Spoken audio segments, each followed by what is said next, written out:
বন্ধুরা দেখো, আজকে তোমাদের দাদাভাই বাজার থেকে কত সুন্দর মাছ এনেছে। দেখো পুঁটি মাছের সাইজগুলো কত বড় বড়, এক একটা পুঁটি মাছ অনেকটাই বড় বড়। আর তার সাথে দেখো একটা বাটা মাছও আছে, আর তার সাথে দেখো একটা তেলাপিয়া মাছ আছে। মাছটা কিন্তু একদম জ্যান্ত। তো চলো মাছগুলো কেটে নিচ্ছি। চলো মাছগুলো এখন কেটে নিয়ে আসি, তারপর দেখা হচ্ছে। আর সেগুলো দিয়ে তারপরে একটা দারুণ সুন্দর রেসিপি করে তোমাদের দেখাবো। তো বন্ধুরা দেখো, মাছগুলো কিন্তু একদম কেটে ধুয়ে নিয়ে চলে এসেছি। এখন হলুদ লবণ ভালো করে মাখিয়ে নিচ্ছি। কড়াইতে সর্ষের তেল দিয়ে দিলাম। মাছগুলো এখন কিন্তু ভালো করে লাল লাল করে ভেজে নেব। উল্টে পাল্টে মাছগুলো কিন্তু লাল লাল করে ভেজে নেব।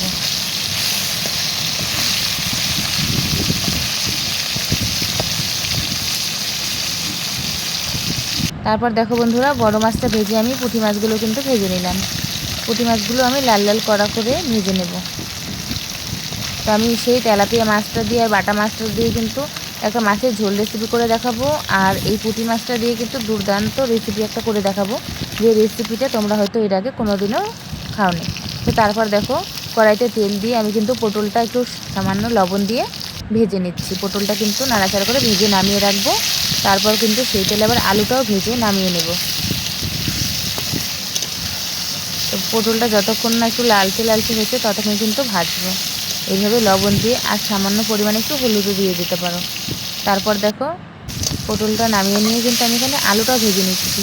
আলুটাও লাল লাল করে একটু ভেজে নামিয়ে নেব। তারপর সেই তেলের মধ্যে জিরে ফোড়ন দিলাম আর তেজপাতা ফোড়ন দিলাম। আর এইভাবে কিন্তু আমি আজকে কাঁচা তেজপাতা ফোড়ন দিলাম। আর এইভাবে দিলে কিন্তু দুর্দান্ত একটা সেন্ট হয়। তোমরা অবশ্যই একবার হলেও কাঁচা তেজপাতা ফোড়নে দিয়ে দেখবে।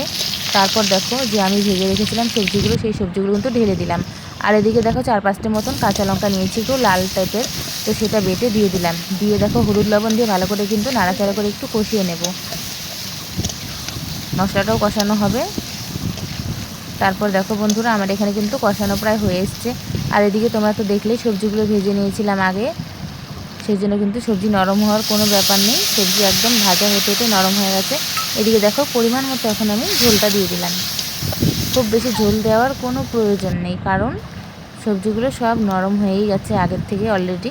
তো তারপরে দেখো ঝোলটা আমার ফুটছে, আর এদিকে ততক্ষণে কিন্তু আমি পাটায় জিরে বেটে নিচ্ছি।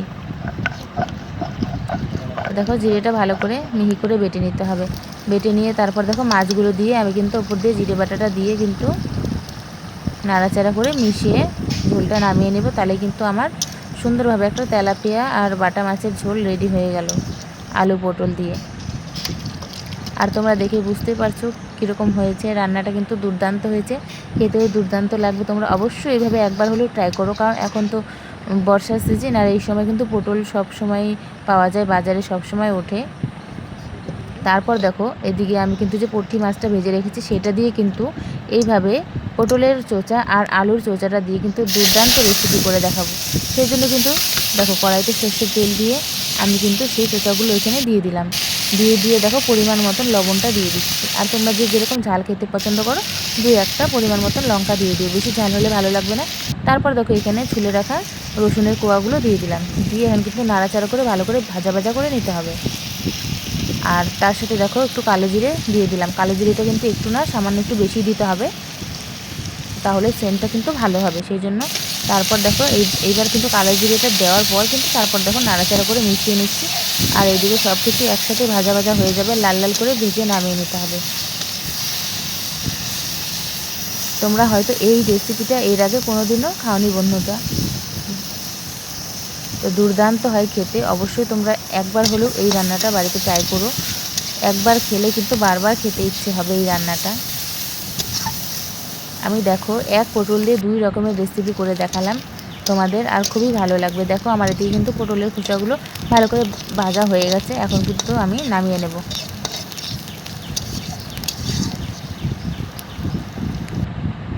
তো দেখো পাটায় নামিয়ে নিয়েছি। তার সাথে কিন্তু আমি দেখো পুঁটি মাছ নিয়ে নিলাম ভাজা, লাল লাল কড়া করে ভাজা পুঁটি মাছগুলো নিয়ে নিলাম। এবার কিন্তু ভালো করে কাঁটাটা বেছে নিতে হবে, মধ্যে যে লম্বা কাঁটাটা আছে সেই কাঁটাটা কিন্তু ফেলে দিতে হবে, তাহলেই হয়ে যাবে।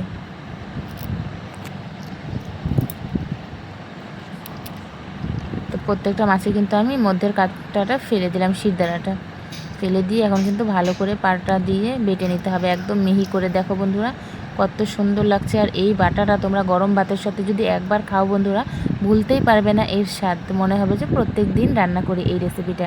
ভালো লাগলে চ্যানেলটি সাবস্ক্রাইব করে পাশে থেকো। টাটা বন্ধুরা।